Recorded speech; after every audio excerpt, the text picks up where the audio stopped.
Hello, everyone. Sorry about the technical difficulties there. Of course, it's always a unique experience, but I want to welcome everyone to our first virtual history pub with McMenamins History, their second. But Emlyn, why don't you go ahead and introduce all of us? Hello, my name is Emily Stinger, and I work as a historian in the McMenamins History Department. McMenamins has a full-time staff of historians who research our properties, engage with the public, and coordinate free public programming like this History Pub series. Founded more than a decade ago at McMenamins Kennedy School in Portland, Oregon, the History Pub series has now grown to over 12 different programs each month, including this one with the Washington State Historical Society. The series is always free and open to guests of all ages. These talks, previously held on site at McMenamins locations and now virtually, are a great way to share the work of experts and experiencers in the communities in which McMenamins' 57 different properties are located across Washington and Oregon. We encourage you to plan ahead by ordering takeout from your local McMenamins pub before the virtual events. To learn more about McMenamins History Department and our upcoming events, please visit our website, mcmenamins.com, or the McMenamins History page on Facebook. And now I'll turn things back to Molly Wilmoth of the Washington State Historical Society. Thank you so much, Emlyn. And also everyone out there, I definitely also encourage ordering from your local McMenamins if possible prior to all of these history pub events. Cajun tots, those are the two words that you need to keep in mind, Cajun tots.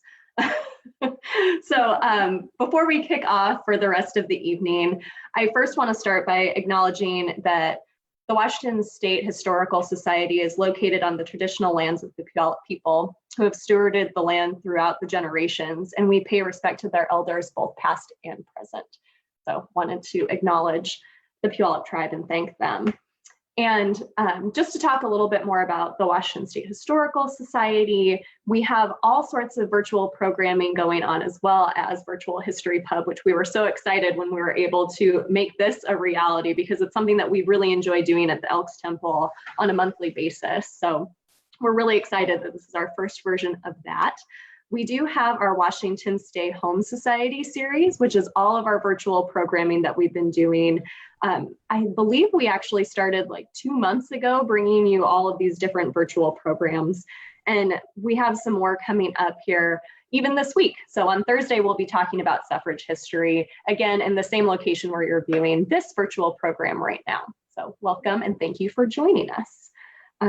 Now I am really pleased to introduce our speaker for this evening, and she has been so gracious as we've moved programming around to be able to accommodate a little bit of space for other dialogue to occur around current events.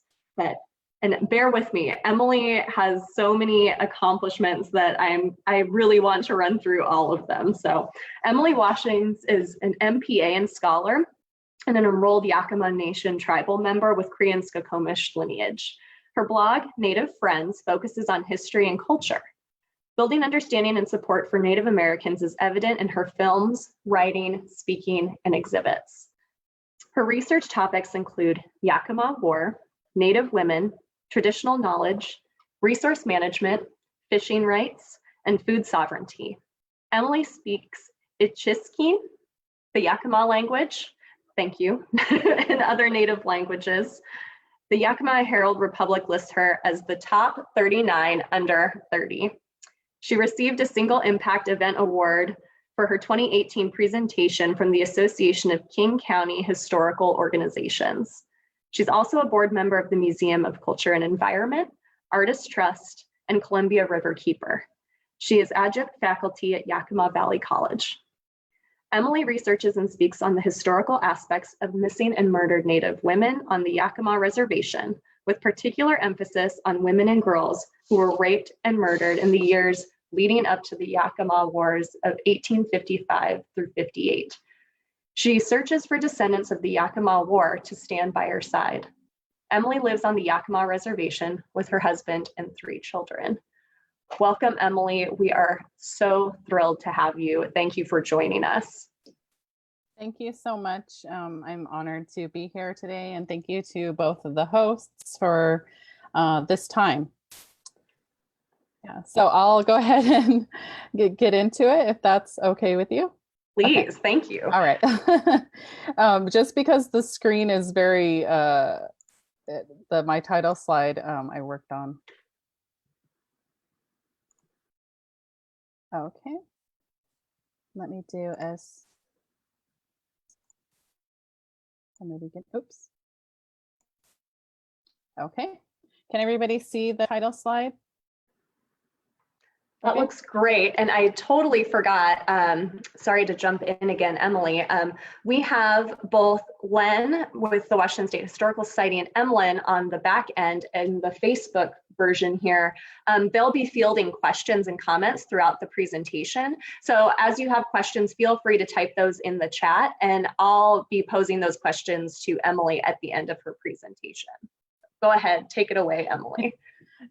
Yeah.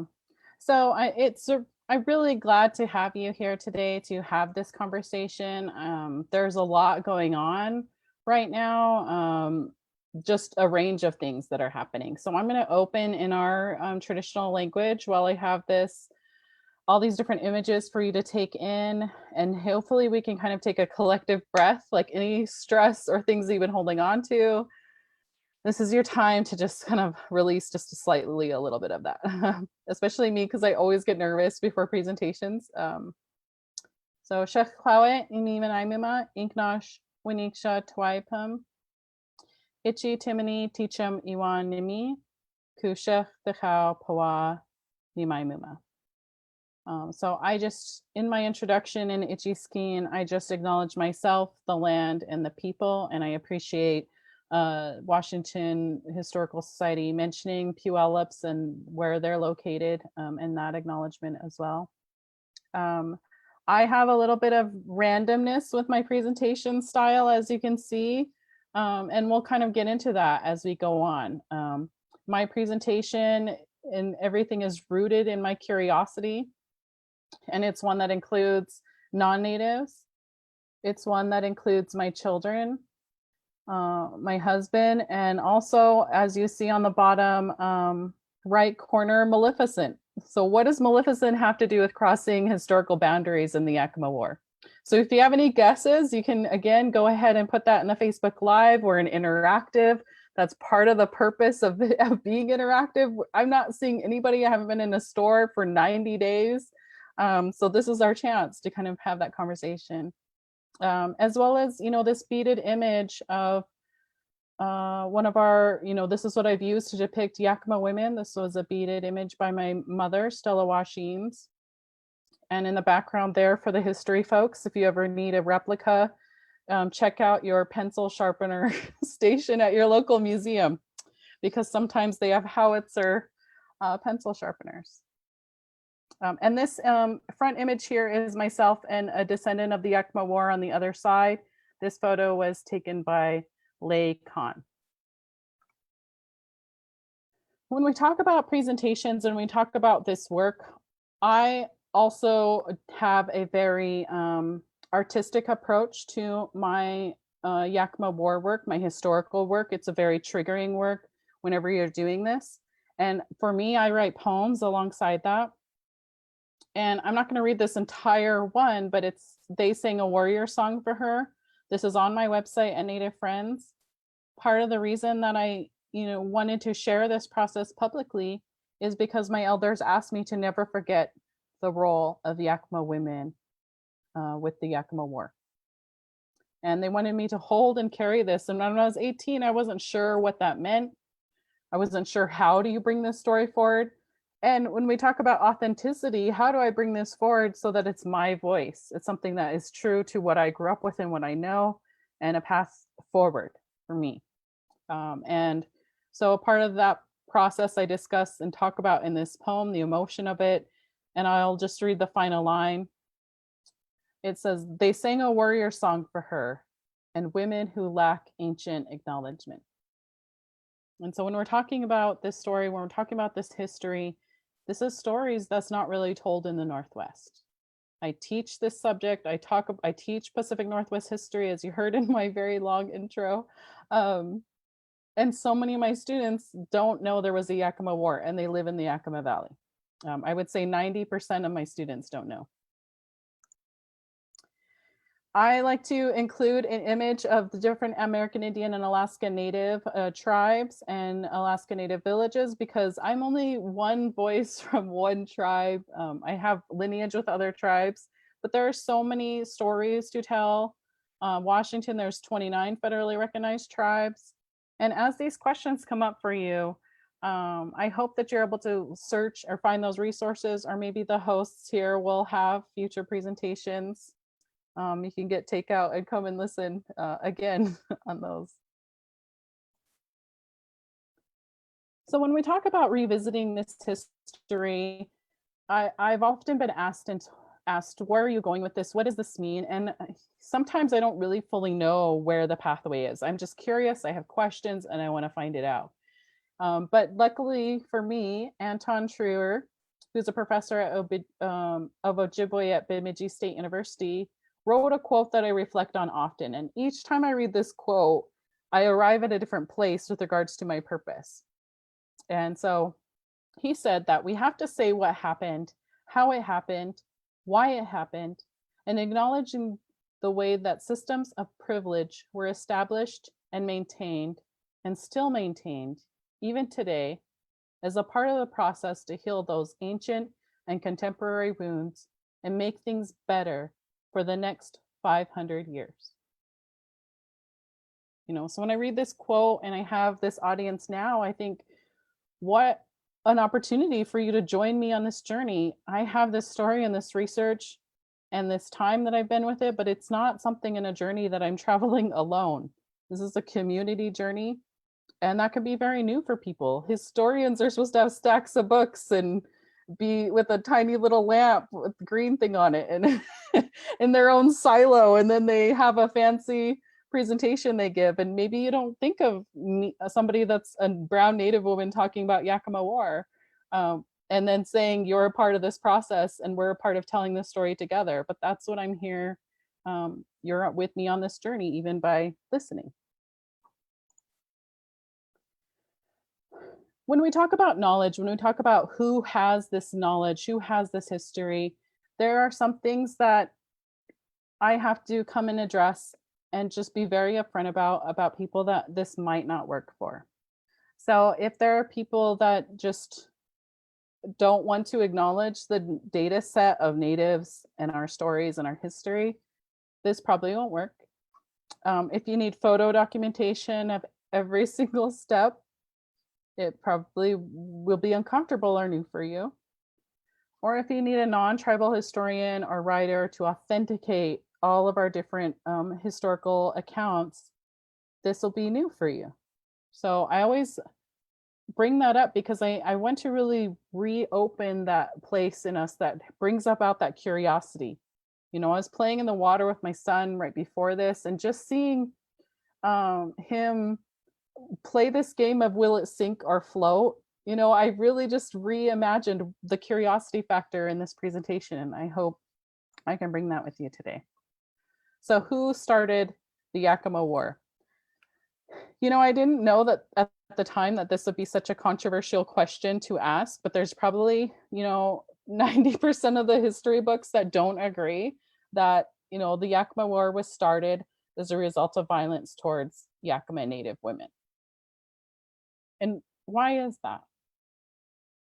Why is it that there is an erasure and a continued erasure of our violence against Native women, specifically Yakama women? It's a very difficult question. It's something that when I had to revisit it, it was painful to reflect on in the beginning. But then I just started telling it. And then I started asking other historians, do you have other evidence? Do you have other things that supports this? Have you heard it?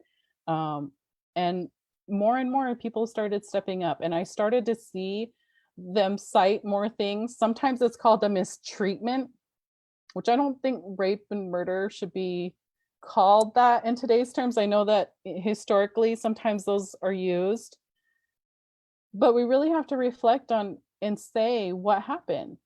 And if our war was started as a result of violence against Native women, we need to talk about that.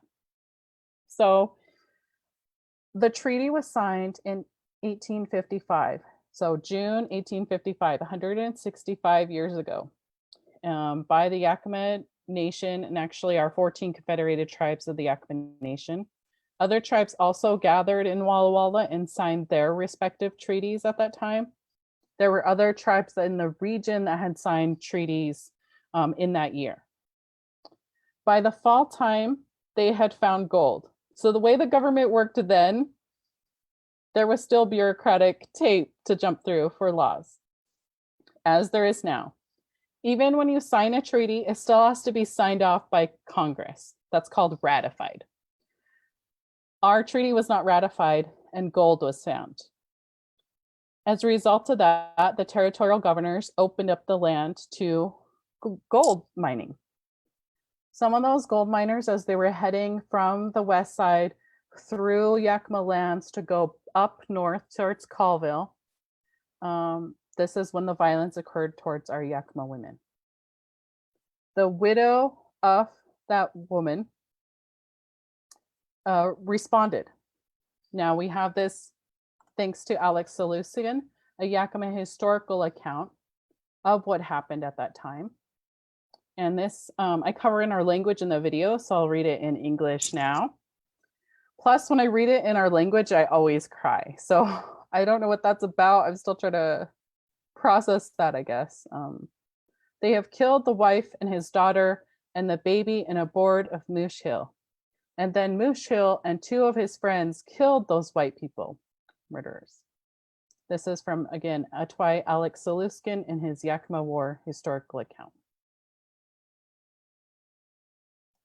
And how did the federal government respond to this? When we reported this to the US Indian agent that came to find out why the miners didn't report up north, because at that time and in those days, they would track people's movements, especially miners. So if they left from point A and traveled through and didn't arrive at point B, they were going to ask questions. So in this case, they did. And when the US agent found out why, and he found out from the widow, he said he was going to send people to kill that widow for what he had done. And if we did not give him up as a people, we would start an entire war. The US has yet to respond to these 1855 cases, these 165-year cases. They're still out there, I guess, as unsolved in that system. You know, so when we reflect on our history, when we reflect on the violent past, we reflect on the US federal government's response to our Yakima women and girls being killed is a 3-year war. And this was something that has a direct connection, of course, to extraction of resources. So it's something, a direct connection to the people that were instigating it by opening up lands without a ratified treaty. And this also included newspapers that were a part of this process. So after defending the attacks on the Yakima women in 1855, the Olympia Pioneer and Democrat newspaper said Yakima should be rubbed out and blotted from existence. You know, and I include a number of citations, including Alex Saluskin, as well as Captain Cram's report, and Hang Them All by Donald Cutler. And when I read this statement, I first went to my people. I immediately just went to my Yakama Nation tribal members and just said, what do you think of this? Can you believe this? And everybody had a range of thoughts. And the final one that was started to come. So we saw a curve of really upset, angry, and then we had an arc. And it was, you know, we're still here.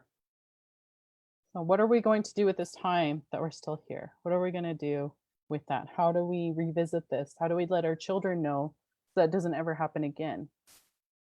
You know, when I first read this statement, I have 3 kids that are 10 and under, and I just look at them and I think somebody did not want them to exist in our period of time. And that's a little bit hard, but we're still here. So in the first battle of the Yakama War, we had, and my video talks about it more, and but our first battle of Toppenish Creek was included Howler. And this is described as Howler's defeat. So after the U.S. Indian agent Bolin was killed by the widow, the U.S. government decided to send armed forces. And Howler was a known Indian fighter. He had fought the Seminoles. He had fought in the down south, the Apaches. He had fought the Shoshones. So he was known for being able to just complete the job. But what Yakima did is we send out signals across the lands to other tribes to let them know that we needed help. And they answered that call. So, you know, this is called the Yakama War. I focus on the first battle. I focus on, you know, my work in finding descendants, but it really is a war that included numerous tribes, as they were our allies and as we had intermarriage. So Howler was defeated. It was a major embarrassment to the U.S. government and to the military, to Howler himself, who continued to ask questions about it. So much so that when we were still in war the next year, he wanted to find out, why were the Yakimas so mad? Why were those natives so mad? Why were they so angry? And he was notorious for not notorious. He was famous for journaling. He has an extensive amount of journals. And when he had heard that the reason why, he actually summoned and asked for his journals from his wife, Henrietta, from down in Oregon, to be brought up to the Yakima Valley.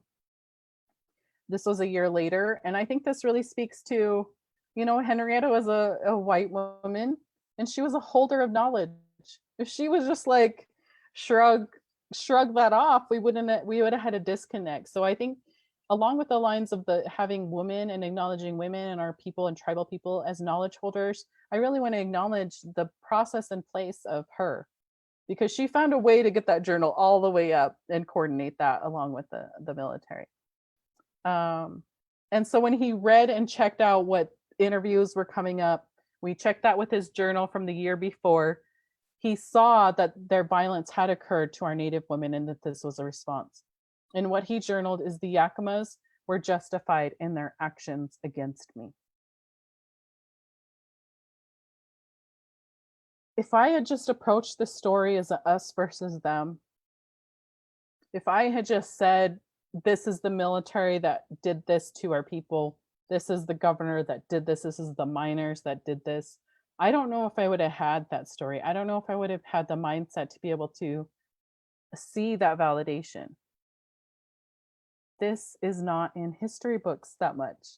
There is one history book it is in, which is Joe Miles' Kamaic and Country, in which he cites Howler. He's read a lot of Howler's books, and I'm very fortunate that Joe shares that information with me. So when I ask him some of my questions that I hear in oral history, and I ask if there's any other sources that validate that, by memory, he's usually able to help cite that. But Howler's journals are rarely cited in government. So I just always want to put that little note there. So there was an extensive amount of other battles. I again focus on the 1855 one. That's what the video focused on as well. After the war ended and after our treaty was ratified in 1859, we began taking our children from the Yakima lands and having forced assimilation to remove our culture, our language from our children and directly from their families. So very young children go for as young as 5 going to boarding schools. And when we talk about boarding schools, we're not talking about like they got to go on the ski trip and they were going to these other things. They were very violent and abusive systems to assimilate our children and to essentially make them strangers to us and our culture and our ways. And this is a pattern that's repeated, and it's a pattern that resulted in further targeting of Yakima women. So this is something, when we look at history and how history is a gift, because we're able to look and see things fuller. We can see this article that has this derogatory term, dusky maidens are in demand. This printed in the newspapers throughout the country about how to target Yakima women, marry them, and sell their land. It talked about how much they were worth. And it was hard to read this at first. But it validated what I knew in terms of what our Yakima women had gone through, and in some cases still go through. When you start telling these stories, and I always approach this too to different people. So for those of you that are like itching and you have all those books that you're going to order right now about different wars in your area, maybe the Yakama War, maybe other Northwest wars, and you're just itching at it, there's also newspapers and that also include that. So I decided to do a sampling of newspapers from our local newspaper, the Yakima Herald. And since its beginning in 1889, our local paper has quoted the Yakima historical account of the Yakama War 5 times. So when you're beginning this work, if you're a tribal person beginning this work, know that your voice might not be immediately heard because it's so new. But it's a way that you can meet with your local newspaper or other people and say, why aren't our direct tribal members quoted in this? And if you're a non-tribal member, you too can ask for that. Because then that's what that's going to do. That's going to put that in people's mind. Yeah, why don't we have that? So Yakima Herald knows I say this about them. They continue to quote on the Yakima War, and they actually quoted Alex Saluskin in coverage. We have a 1904 article that I got this information actually from a descendant of the Yakima War on the other side. And when they saw how hard of a time I was having to get this story out, to get quoted, how do I make something that was 160 plus years ago newsy? How do I share this message with just me, just paragraph or blogs? And then they really took into account. They said, you know what? I have white members in our lineage and in our family that were readily quoted in the newspaper. And now that I'm hearing your story, and now that I'm looking at all the different information, I can see how much that is inaccurate, yet the newspaper printed it. So an example of this is when I really hone in on what started the Yakima War, and I really find every single citation and source that says that the Yakima War was not started as a result of violence against Yakima women, and I research that. And this takes a while. It took me a while to figure out how to write a correction. It took me a while to figure out that's the direction I even wanted to take, to ask for a correction to the newspaper. How many newspapers receive corrections after 100 years that are co-authored by 2 descendants of the Yakima War on the other side? It took the newspaper a month and a half to print it. And they actually printed it last May on the Day of Recognition for Missing and Murdered Indigenous Women nationwide, which I think was largely symbolic. But again, this is an article where somebody had claimed their father started the Yakima War. We looked at their records and we saw that they were not even in the Washington Territory at the time the war started. And so I think the descendants had said something that came across as harmless boasting at the time, we can now see deeper roots of, and we now need to take efforts and steps to correct. So that's the way we've approached that and asked for a 100-year correction. I think newspapers should be getting 100-year-old corrections. I don't know. Let me know if you submit one. And again, my approach is very unique, I'd say. I don't know how many people include pictures of Halloween costumes in their war discussions, but I don't know how many Native women just talk and present on Native war, so we all have our own pathway, right? When I was reading different books, I kept coming across terms that would make me sad and emotional and defensive. And when I was doing my short film, I kept thinking about how I was going to address this, and everything felt like a fight. And it felt like it just didn't feel like a right fit about how I wanted to address it. And so I said, well, okay, so natives are evil and hostile. What if I just agree with them? Fine. What is the most and worst evil and hostile I've been lately? And it's when I dressed and put on Maleficent's horns for Halloween. And so I use that image in my film as I say these are evil and hostile natives. And I use the image of my husband as a zombie that's biting on this bloody candy foot. And this might be a nice time to say happy 15th anniversary to my husband, which our anniversary is tomorrow, our wedding anniversary. And he was kind enough to let me do that. I don't know if he really understands and sees my complete vision, but I have a life coach as well. And sometimes I do things, I don't know if this is with you as well, but sometimes I do things and have a pathway and I don't completely understand it. But I worked with my life coach later and I said, well, why do I do this? Why do I have humor with these to address other people's biases in our history? Why does that give me a sense of peace when I tell this story? And should I just keep that as an internal part of me and not share it out there because maybe people aren't getting it? And he had said, you know what, Emily, laughter is a release of energy. And that fits so much. And if you see a lot of natives, in our family, we have a range of emotions on different topics, but there is often a joke or a laughter included in it, a little bit of humor. And I do acknowledge that as a part of the process. So as long with this process, I also seek out, do your relatives fight in the Yakama War? Because I just became curious. And people asked why I was searching, why I was doing this. And I just kept thinking, I don't want this to be a us versus them story. I'm not coming into this as a us versus them. I'm not gonna be looking over the hill for a howitzer at me anymore. I don't want to do that. I want to talk about it. I want to see if they have stories and historical accounts as well that aligns with what the information I have, our oral histories. And for some of these, it's not something that's always told. So if you're a relative or a descendant of the Yakama War, feel free to reach out to me or let me know if your relatives fought in the militia or military. I've met about a dozen so far.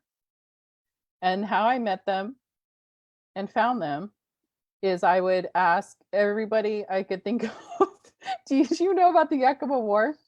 I'd be getting cereal in the store back when we could get cereal in stores without masks and everything, and you could talk to people and they wouldn't freak out, rightfully so now. But and I would say, like, hey, have you ever heard about that? Do you think anybody relatives fought? I'd be in jury duty asking the same thing. And that's how I found descendants of the Yakama War, the first initial ones. And it was at Fort Walla Walla Museum. I asked that question. And as a Native person, if you ever want to freak out any museum folks, ask them if they know any descendants of an old war, because their first question is like, why do you want to know? I said, I don't know. I just want to know their story. I just have this curiosity factor. So I ended up getting a call from Steve Plucker. He's the first descendant of a military in the Yakama War that I met. And he actually came to my Yakama War presentation at Fort Walla Walla. So it was a very good rounding thing. I had this major point I wanted to make. The reason why the dates are different on this slide from 1855 to 1859 is because our treaty was ratified in 1859, and that really signaled the end of the war. It's been quoted as 1858, but if you were still hunting and hanging our native men, our Yakama men, through and past 1858 and you didn't sign the agreement, did it really end in 1858? So but I've held on that point. I'm not making that point as strong anymore, but I see that it's on this slide, so I just wanted to explain. But Steve Plucker and I are pen pals. He's always answering my questions. I beta read his book on the war, and he's just been fun to talk to. I mean, about some of this. Another descendant of the Yakama War I met was while I was giving a presentation at an artist trust. Hold on, I just want to do a time check. At an artist trust or not artist trust, sorry, while I was doing an artist in residence, and I put out a call to just ask if there were any descendants that I could possibly meet. In the middle of the artist in residence, Glenn Hamilton reached out to me and he said, I have a relative that's fought in the Yakama War. His name is Saplina Hamilton, and he sent me this picture.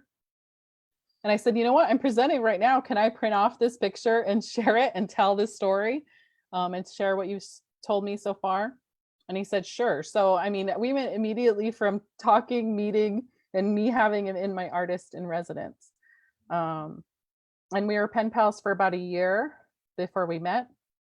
In this photo, we have Saplina Hamilton in the middle, and he's holding a Bible, and he has a medal of the veteran of Indian Wars. And I always just, I've stared at this image and I thought about what that means. What does that depict? What does that tell? Especially as I started to hear more stories about how he was actually, even though in the militia, he had a native word for one of the chiefs. That chief ended up being killed by other militia in a very violent way. And the word that he used, there's no way that non-natives would know to use that word in that context. And so this is a story that his family has held on to for so many years. And after that chief was killed in a horrible way, the family came to his Saplina's family, the chief's family, and gifted them 10 yards of red ribbon. So, I mean, I guess when I didn't know to seek out that we don't just solely have us versus them stories. I know that when we look at history, when we look at war, I look at other aspects of war and military. I've looked at all of our World War I veterans, which we had, I believe, about 30 that fought in World War I that were Yakama tribal members. So, you know, right around the last pandemic. And my father fought in Vietnam. My brother was in a war. And when I watched, my dad didn't tell me that he fought in the war, he was military, until I came home from school one day and asked him if he would like me to tell him what I learned in school. And I learned about the Vietnam War. And his response was, I know, I was there. And to which me and my sister, my little sister, we kind of just laughed. We thought he was joking. And that's the first time he really started opening up about the war. And he's continued to gravitate towards this story and parallel it. I asked him what he thought about how, when I'm approaching this Yakama War history and how intense it is and how some military responded, how the US government responded, how do we talk to active military now? And for him, you know, he was drafted, and his response was, you know, I didn't join the military in protecting this land. The military joined me in protecting this land, as our people have done since time immemorial. And that is the way that he's approached it. When I watch other documentaries about the Vietnam War, there's this question about, you know, somebody asked who won the war. And the Viet Cong said it in his own language, but they translated it and said, only somebody that has never fought in a war would ask that question. He said, my brother, my cousin died. Did I win? And it just goes to show that wars are very complex. There's so many layers. And I'm only just trying to share a bit of those layers with some of these visuals. And I'm so grateful to the families that continue to share those stories with me, to our tribal members that continue to share oral histories with me. After a year of talking and emails and being pen pals, I asked Glenn if he would meet me on camera for the first time with my family. My son isn't in this photo because he was 3 at the time and we couldn't meet his contingencies for filming.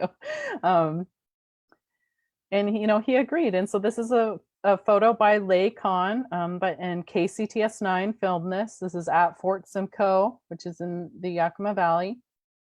And, you know, we're standing here.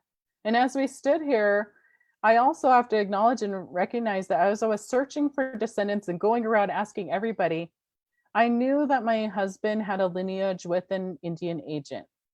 I had thought that that role had always just been kind of some like letters. And I came to find out that he might have had a little bit more to do with some of the things. And I came to find that out while I was reading something. And I said, "Hey, did you know your relative was at this site during this thing?" And he said, "No, but he probably, I hope he didn't kill anybody, you know." So as I was going around outside my home searching for these descendants of the Yakama War, I didn't take into account my own husband's lineage.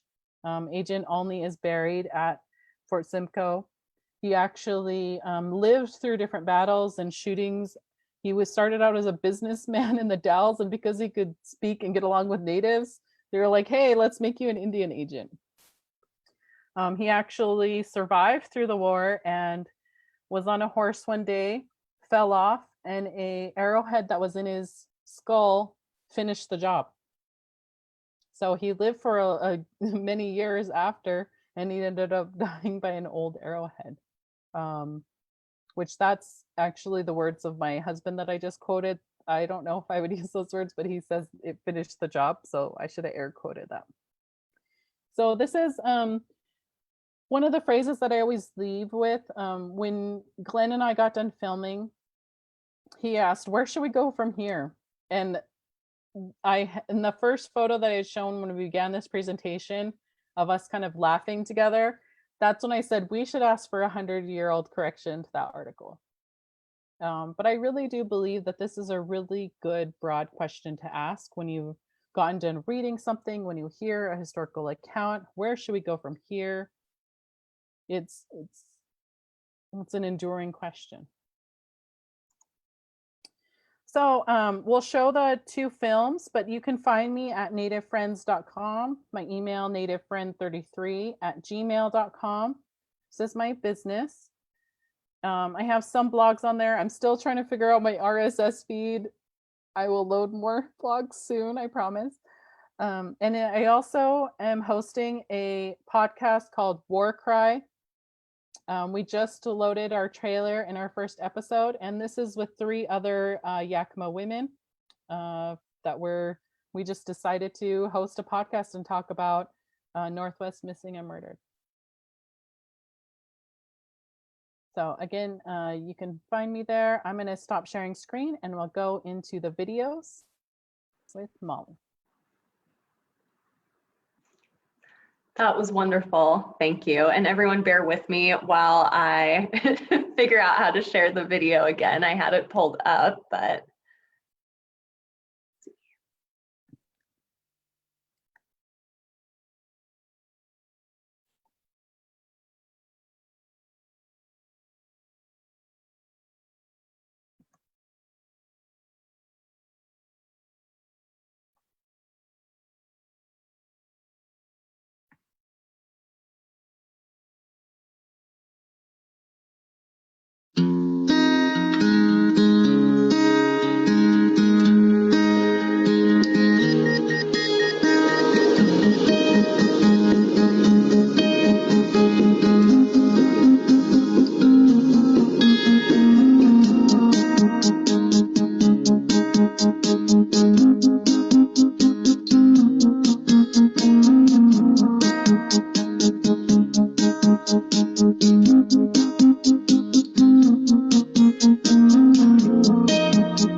Plow pamnan palalai pawacha 66 ma anakuk shapashukat ayanauya. Miwa papdi kana ilquishkai awe wacha patichwat pama au iwaikshanch palalai soljas palalai kusima ku awa inch e twin pash. Palalai pawa tuhuaniti ku panu paish payana wita mitatipa squipa. Ku kushchai an milmash wa chutkutma ayatma ku inch e amisma. Ku quima hana quitwaninta kusima ku tuquatat ku tlau winanpsh. Paduchnat iwata. Chaumshkin kuna ashapa eshimta nimayau ticha miau.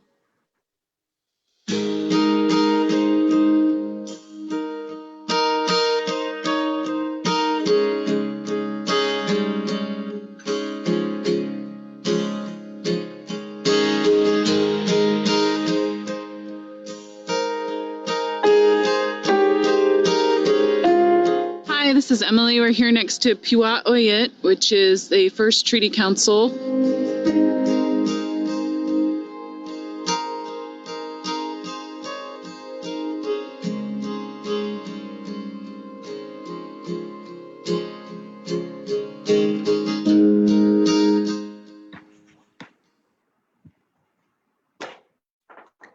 And then we'll share the next video. I can do a one-sentence intro while you pull that up. So Please this is do. Yakama War by KCTS9. Jen Germain was the producer. And this one is about 5 minutes, 30 seconds. And this details Glenn and I meeting for the first time.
A lot of people don't ever talk about the Yakama War. Sometimes people want to say it's just us versus them still after all these years. I just kept having this dream that we would come together and ask people in the community, let's share this history, let's learn this history.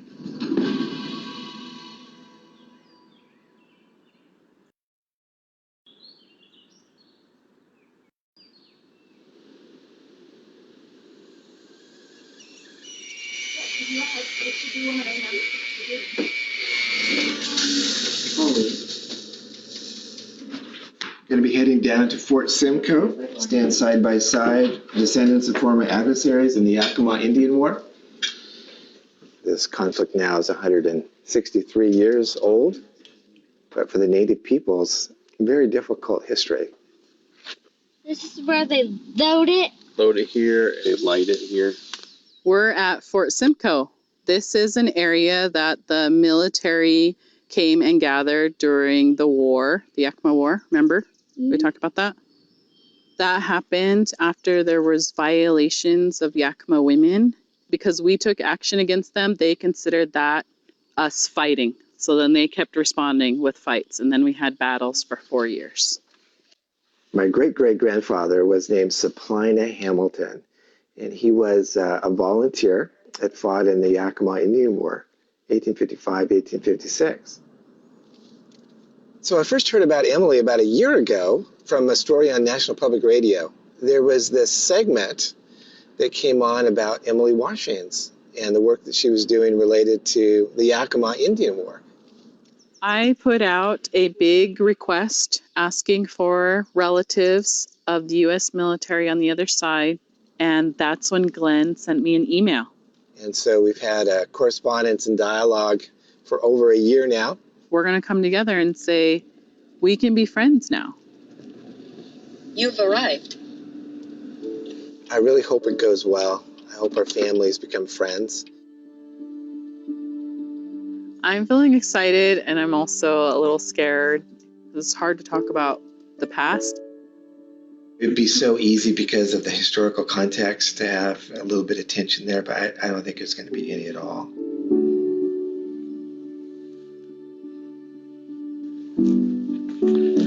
Hello, hello. Wow, how special. John, Glenn Hamilton. So nice to meet you. This is Zora. Hello, Zora. My name's Glenn. So nice to meet you, Zora. We have some gifts too.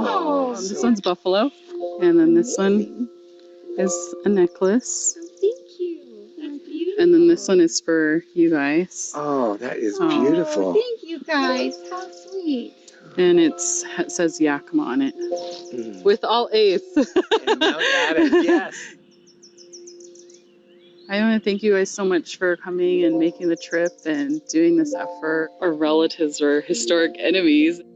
It's past time that we remembered that there's major war that was fought here on our soil. Hundreds, maybe thousands of people perished, and it's left an imprint and a legacy upon our neighbors and our fellow Americans that is hidden from us, just like you mentioned. My relative was a treaty signer Mennonic. When the war broke out, they were trying to search and hunt for all the treaty signers. So they were in hiding for a good part of it. You know, I think that's part of the reason a lot of our people don't really revisit this history. These stories and things like that aren't as much in the history books. I think in some aspects we still have that ingrained in us that we're still in hiding. We're not sure if it's safe to come out with that story. How will it be taken? Especially when you see the terms that they use for natives in the history books. It's tough, but I think now and with additional support, especially from descendants on the other side, it feels like by retracing these steps, it feels like we're making a new path together. It's a difficult story. It's been somewhat hidden, if not actually covered up, but we can stand by you and we can stand with you and we can cheer you on. I just think moving forward that this is going to be a very powerful story for people in the Northwest to want to revisit this history. If we can do it, they should be able to as well. Watch more local stories at kcts9.org.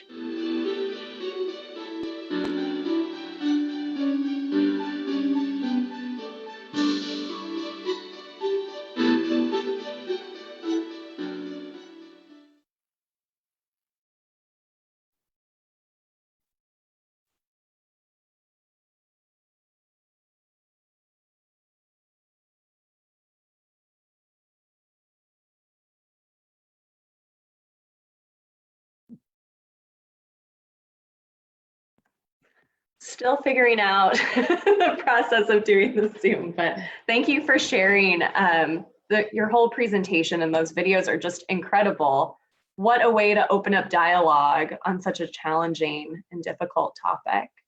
I wanted to kind of start off, I encourage everyone who's viewing still to go ahead and ask questions in the Facebook chat, and then we'll be getting those and I can pose questions to Emily. But you had mentioned at the beginning of your presentation, you wouldn't be able to kind of like check against other sources or, you know, like how people like to kind of like match them all up and kind of see those. But I was wondering if maybe you could describe a little bit more about Yakama oral tradition and how you capture oral histories and maintain those.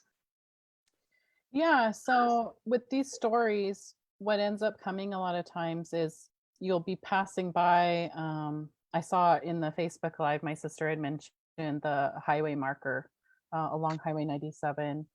And you'll be passing by something and your relative or father or somebody in the car will talk to you about it.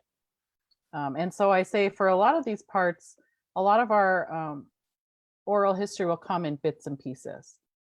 And so what I've recognized amongst our Yakima people is that they'll say, I don't know much about that, but this is what I've heard. And what they've heard is an extensive amount. And when they start, either I can piece it together with the things that I know and fill in the blank parts, and then I will vet that and ask that. And so for a lot of respects, that's what our oral history is. We do have some where we have our continued feasts that we have, our continued commemorations or gatherings where it's that traditional form of oral history that's passed along, where you're sitting there eating a meal. But for this work, what I found a lot is it's those one-on-ones and the bits and pieces that come out. And I don't know if that's the way with a lot of war stories. Well, considering you had that experience like in contemporary times with your dad, and you just had to bring something up, and then you learned that own part of your family's history. Yeah, absolutely. And it's so interesting being kind of following the threads in all sorts of different ways with Indigenous people's oral histories and kind of the white folks playing catch up so often. Like there's so many instances where it's like, gosh, I wonder how that happened. And then Indigenous peoples are like, we know that story. And then we find out, you know, through science much later, like, oh yes, that was the explanation we should have known all along when we asked about it. So very interesting. Yeah, a lot of my history or English papers, it would say, don't assume your audience knows what you're talking about. And I would look at that and think, but how am I supposed to know what other people don't know? This is inherent to me. And there's a lot of things I don't know that I have to play catch up on in that world. I didn't know what different biblical stories are. I don't have really a frame of reference for that all the time. So it's just kind of one of those things, that how inherent knowledge will work. Absolutely. I totally understand that, because I did not grow up in like the church that people, you know, kind of knew all those references, and you have to like kind of go through and learn that to be able to measure against like the knowledge that is kind of accepted. We did have a question about, you had mentioned the treaty signers and people were looking for them. Could you talk a little bit more, like, why are we looking for treaty signers? Yeah, so when you have a war, and with specifically the Yakama War, what Governor Stevens was trying to do after they found gold in north of us, and we have a ceded area that extends well beyond the Yakima Valley. So we have an ceded area in a usual that extends 11 million acres of Washington state. And the usual and a custom, that's why we can fish in more than just Washington, what's now known as Washington state. And we have different usual and custom rights beyond just Washington. When and if your government finds different resources, they will try to renegotiate another deal. And if you do not sign that deal, they will likely, and in this case in 1855, they were going to kill our treaty signers and find somebody else, or show and demonstrate that to the people. So for our purposes, you know, we had to be in hiding because they were seeking out those treaty signers to really thwart our defense efforts, to really be able to renegotiate any kind of additional treaties. And in some cases with some tribes, they did limit or go back and have a second treaty. Not ours though. Absolutely. So a few people have mentioned kind of this whole idea of us versus them, and a few times it's been, you know, the United States federal government. Someone had kind of mentioned that they are part of the Japanese American community, and how there have been similar experiences in terms of kind of the federal government building these different situations, like the alien land laws. So Japanese immigrants couldn't own land, into World War II and the incarceration of Japanese and Japanese American people. And what a fight it was, like trying to get redress and acknowledgement from the federal government. And someone else had mentioned that you don't want it to be an us versus them, but isn't it important to get an apology or an acknowledgement or reparations from the federal government for these things? Yeah, so two parts to that question. If you were trying to take a chart, let's say, and let's say I wanted to say who was against Yakimas during the war, you wouldn't be able to have a straight chart that went down us versus them, because in some cases the military was on our side and against the territorial governor. So that's what makes it tricky. And we also have to remember that this is right before the Civil War. So all across the land, there is tension building up in military ranks, even up here. Because if you have people that are fighting up here that eventually will fight on different sides, how does that all play out? So we have even judges that went against the territorial governor. It's not a straight answer of who is even the us versus them. It actually varies depending on the incident through that 3 years of war. The apology factor, I mean, I want that 1855 case solved. I want to kind of put a name to that. And the Yakima County Sheriff has said that he considers that a open case that we could still revisit if it hasn't been solved. And I barely got that confirmation before shutdown. It was the last meeting I had went to in earlier March. And as well as I had attended the White House and the FBI listening session. And I know that a lot of people are supposed to probably have those typed and written out, like what their 3-minute statement is going to be. But for me, I wrote it out on like Post-its, and I spoke from the heart. But I did so what I said in the moment, when I reflect back on that, I'm still processing that. But I realized that, we're in a time right now where I have the privilege of having a listening session where I can address injustice to our people. And not everybody in our tribe gets that, and nobody really has that time. So what I told them is, we're having this listening session about missing and murdered natives. Our first case we reported to the US was in 1855, and the federal government responded with the 3-year war.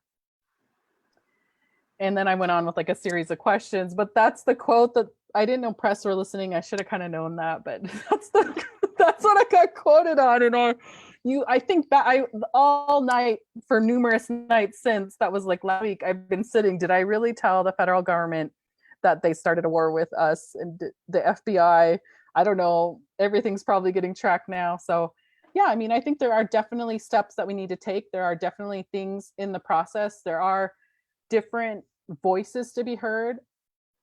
And I believe, my approach is one of strength and vulnerability. Me meeting these descendants, me having this correspondence, that's not going to be everybody's pathway. I don't know that I could bring Glenn to, when we finally open up, I don't know if I could bring him to the public and that he would be well received amongst everybody, because there's still a lot of hurt that people carry. So yeah, I mean, I think it's a conversation we have to start and have. And this is a part of that. Absolutely. And it's not the work that you've done for getting, that correction reprint in the newspaper that's 100 years old, but then also these moments like the Chief Leshai exoneration in 2004. There are all of these kind of moments that do happen. So it's kind of getting the conversation started and starting that dialogue to be able to visit those things. Yeah, and I should say too, natives, so there weren't only just, this is a really tricky one, and one that I haven't had in person a lot, but the militias that fought against Yakimas in the Yakama War, we had some tribal militias as well. So we had natives fighting against us in the war. And then we also had allies that stood up and fought with us, but didn't have treaty negotiations yet, so that when it came their time, they got really limited rights. And it's a result of them standing by our side. A part of this apology and a part of this pathway, I think, is recognizing that we have a certain range and rights that they don't, because they stood by our side and they risked that. And in a lot of cases, they lost people. So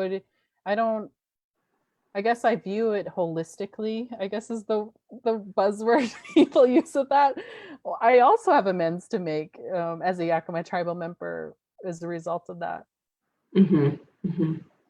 Yeah, wars are messy, if you can use that as the adjective. Like you were saying before, there's no straight line really. And it's interesting that I feel like even wars that we know so much more about, there's still kind of like that complicated moment at the beginning where can anyone really agree on the actual cause or reason? It's like you can point to like the sparking moment, but then I feel like there's always disagreement that can be said about Civil War, World War I. So this war, when you don't even know the full story on one side, I can imagine it's so much more complicated to even talk about the beginning. So you're doing the important work. Yeah, I hope so. I mean, it's tricky too. It's like, how do I approach that tribe and talk to them about fighting a militia and their decisions around that?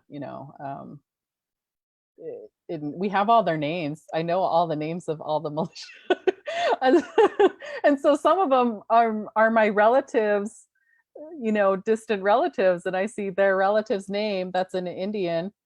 This partly goes into language as well. So apologies and all these other things, it's a long pathway. Help support our language revitalization so that, when I read these names and I can see like, oh, that's so-and-so's relative, just off of reading a name in a book, I know what lineage that connects to with the English names sometimes. But yeah, these are, ongoing conversations. Mm-hmm. Just out of curiosity, have you been able to reach out to any descendants of people on the opposing side that didn't want to speak to you or were concerned about speaking to you? I have descendants on the other side that have wanted to remain anonymous. Mm-hmm. The Governor Stevens descendant wants to remain anonymous, and they had heard me talk, and then they had come up and just kind of said, I am the direct descendant of Governor Stevens. And of course, it's always the time when you're super busy and 10 other people are trying to talk and then their ride is leaving. So that's the moment I got. But I have met the descendant of Governor Stevens. I've met another individual who shared a number of stories. They continue to have oral history that shared at their when their family gathers. They share different. It's actually a really cool story. They talk about coming up from the Dalles to come and hunt the Yakimas. We're going to come and get them, And then they would come around and go around in the valley, and then they would start running out of supplies and have to head back down. And it was about this. It would be about dusk, how it is now, as they were heading back because they wanted to try to get back before dark. And as it was like, or they would try to, it would be getting dark by the time they were getting around, passing through our hills. And in the hills, they would hear Yakimas laughing at them. And when he told me that story, I didn't understand what I was, I mean, it seems so fitting. I was like, of course we would laugh at a bunch of people that couldn't find us and came to kill us, I guess, at that point.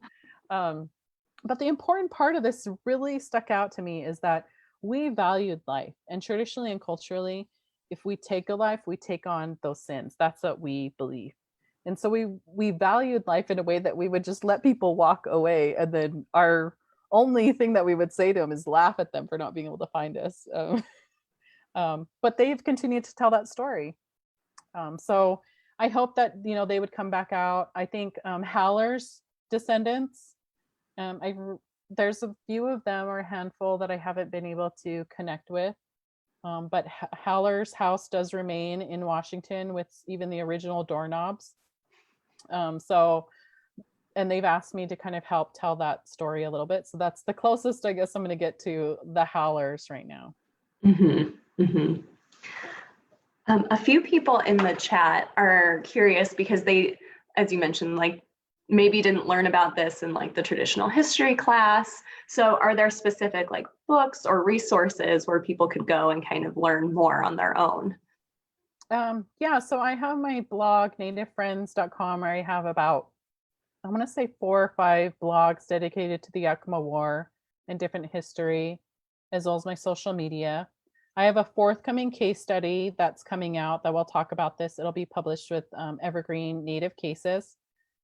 It'll be open source, which means you don't have to have a subscription and a login, all that. You can just click on the link.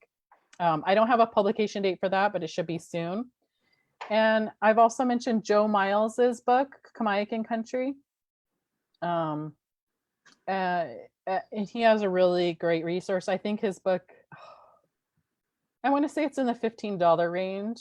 I teach his book as well. I saw that at the beginning of your presentation, you had mentioned History Link. Would you recommend those articles or? I think for some general context, they do help and do stuff. I think the beginning of the war, that's where I mentioned we'll sometimes zoom out and say mistreatment. It is interesting because they've gotten better because I've looked at it in the past 5 years and it's changed so that the mistreatment of women is higher. So I don't know if that was an editorial choice or what, but things that I quoted and saw earlier on History Link has slowly started shifting. So yeah, I think History Link generally gives, good baseline information. I think it's always good to be able to hold multiple truths. So if you remember something from my presentation that's different, see how you might be able to hold multiple truths at that. You had mentioned kind of researching in newspapers. Are there certain databases that you would recommend looking at or different? Because I know you specifically brought up the Olympia Pioneer and Democrat. Mm-hmm. And I only became more familiar with the huge number of newspapers in like these small towns that all hold like really divergent viewpoints when we had an exhibition that was about the Civil War and its impact on Washington State and vice versa. But there's so many different viewpoints going on in that time period, and probably something like 4 to 6 newspapers at any given time in Olympia area alone. So are there any places where you would recommend kind of like looking at those newspapers or looking at those different viewpoints? Newspapers.com is really good. And the article that I quoted with the Olympia Pioneer and Democrat, I believe, was in Cutler's Hang Them All. And so I recommend also looking at, Joe Miles is really good about his notes and end notes. So sometimes when you read something that's really interesting in one of these books, you can look at the end notes and then start looking for that specific reference. And different things will stand out for different people. I'm always, because I teach about the Yakama War, I'm always surprised at the range that my students take with it. And I always thought there was going to be a general flow and what they're going to focus on, but they don't, which is why I give them very open-ended prompts so that they can really dive in and focus on what they feel like is of interest to them. So when you get a book and you find like, oh my gosh, that's interesting, if there's a little number symbol, go look at that number symbol in the end notes or in the back of the book in the footnotes or in the bottom of the page, and then find that original source. Because sometimes what you're able to quote when you're writing an extensive book or things like that is very small. And if you're really interested in some things, like you want to know more about it, that original source material will kind of lead you the way. So I do that a lot because there's some things that I'm just like, I'm not really interested in that plant that was on the trail right there, but I'm more interested in what was this. So, and they all have their own reasons for telling those specific stories. And it's also just good historical practice. I mean, there are so many times where things kind of get canonized and you follow the line back and you're like, it came from there, but that's not necessarily proven. So it's kind of interesting to follow the threads, follow the crumbs back through and see the original sources and where all that content comes from. Yeah. Someone had also mentioned they really appreciated that you had talked about talking to your life coach and exploring the idea around humor and talking about other communities maybe experience, like revisiting these difficult experiences through art and humor and all of these different kind of approaches. And a huge part of your video is that beautiful beading work. I wasn't sure if you wanted to talk more about like other ways that maybe Yakama kind of explore this difficult past. Yeah, so beadwork is definitely one aspect of that. Sewing is another aspect. We have certain teachings that I was taught when we sew and when we bead, we have to do things with a good message and thought, and with prayer. So I think that's happening a lot now, actually, universally. When people are sewing these reusable masks, they're hoping and praying for the people that are wearing them that they're not going to get sick. And this is something that as tribal members, we're taught that you can't be angry or mad when you're doing these kind of things, when you're having this type of emotion. You need to, do something else. Artistic expression is so important in this process. It's a parallel process for me. And yeah, so beading, sewing, teaching, actually, figuring out how I'm going to talk to my kids about a zoomed out aspect of this is important. Obviously I did a film in which at first I was going to do a reenactment, and I think that would be really triggering. Even though I picked out a good amount of anthropologists that would play the parts of Colonel, and they're still willing.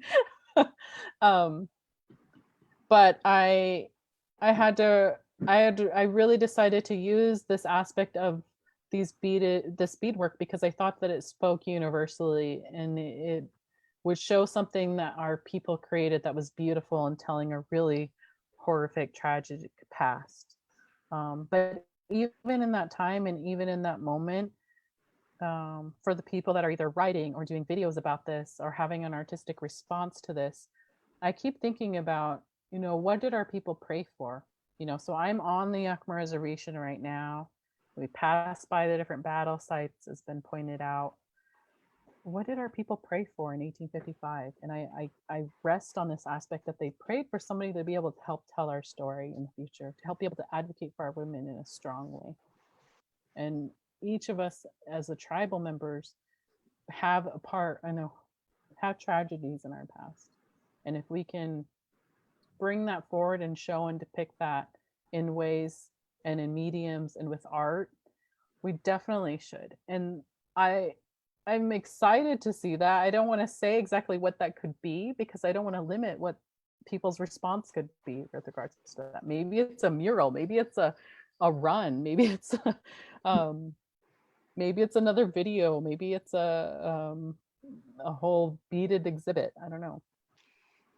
Now that would be amazing. But yeah, definitely taking on those different modes of expression depending on how people feel to express that. We have one more question here. Do we know where the wife of Mitchell and her children were killed by the miners? And is there a marker located in that spot? So I went out with cultural resource, an elder, an archaeologist, another historian, and the press, and we did take a photo at the site. We reconciled different information based on historical references. I continue to cross-reference that with other information from that extended family, but yeah, we know the general area that it was at, and no, there's not a marker. And we know the general area where it's at because the route that the miners would take. There's a marker in general for some other things and other people in that vicinity. I don't know that. No, you know what? Nobody's ever asked that question.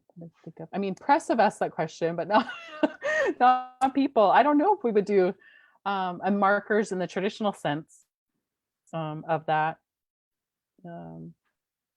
I think that as a people, there are different places around here that have special meaning to us. So I could go past certain areas and say, oh, that's the hummingbird. Oh, that was the buffalo head.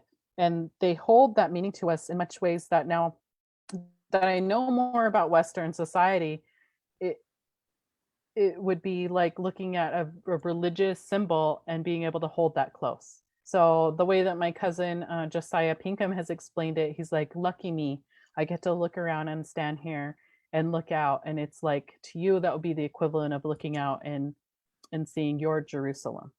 You know, these are our reference points. These are what's close to us. I don't know if we have traditionally markers for tragedy. I think that we have some that connect to legends that have tragedy in them, but I don't know about. We have some Yakama War memorials. I don't know. I don't know if we would put that up of about a woman. Maybe we would wear a shirt. Maybe we would. We have a dance that connects to this as well. Yeah, I don't know if that's a question just for me. I think it would be one for our people to decide if we wanted a marker. Well, and markers and statues are definitely kind of re-entering that dialogue right now, and kind of talking about how do we remember, how do we commemorate, and whose history is going to be encompassed in this aspect. So that's definitely a timely question that will be seen play out, you know. Yeah. But before we go, would you be willing to talk a little bit more? You had mentioned your podcast and kind of what topics you're going to be exploring in the podcast, and maybe who joins you in that podcast. Yeah, so we have a War Cry podcast. So that's on Instagram, YouTube, Facebook, and Anchor. Apple hasn't approved us yet, so and Spotify. And what it is it's basically 4 Native women talking about current events, cases, and missing and murdered Native people. It also brings in different historical anecdotes. And it really started as just a conversation between the producer and I had actually interviewed for a different podcast. And in that pre-interview, really good producers will have pre-interviews with you, or I shouldn't say really good, people that have a lot of time pre-interviews. We had just started talking and saying, like, what if this, oh, sorry, my internet's slow. Hold on. I keep having it back. Is I okay? Is it okay? Am I coming through okay? You're kind of, I think you're back now. Okay, sorry.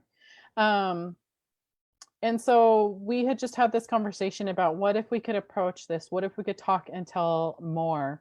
And it's something that grew out of being in a pandemic. We had a little bit of extra time to be able to sit down and convey this. And then we put a really ambitious timeline of treaty days. And then I knew that I had this upcoming case study that was being published. When we thought about a title for it, I thought, what if I pull in different aspects and articles that I've already researched, and we could pull it up and discuss it, because I believe, again, that there's so many themes that are stronger when there's a community response and community conversation.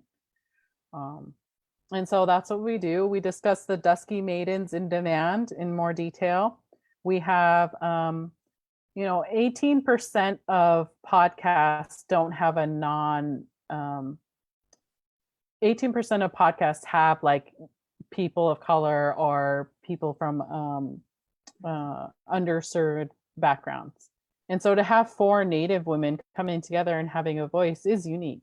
I think we have one of our Yakima elders on there as well, which we originally asked her to be a community consultant, and she's like, I'm ready to Zoom. Let's talk. Let's get this going. And it's a really strong point. We're very lucky to have these different voices. Another one, Patsy Whitefoot is our elder, and also she serves as a consultant so each of our episodes and content are reviewed by her.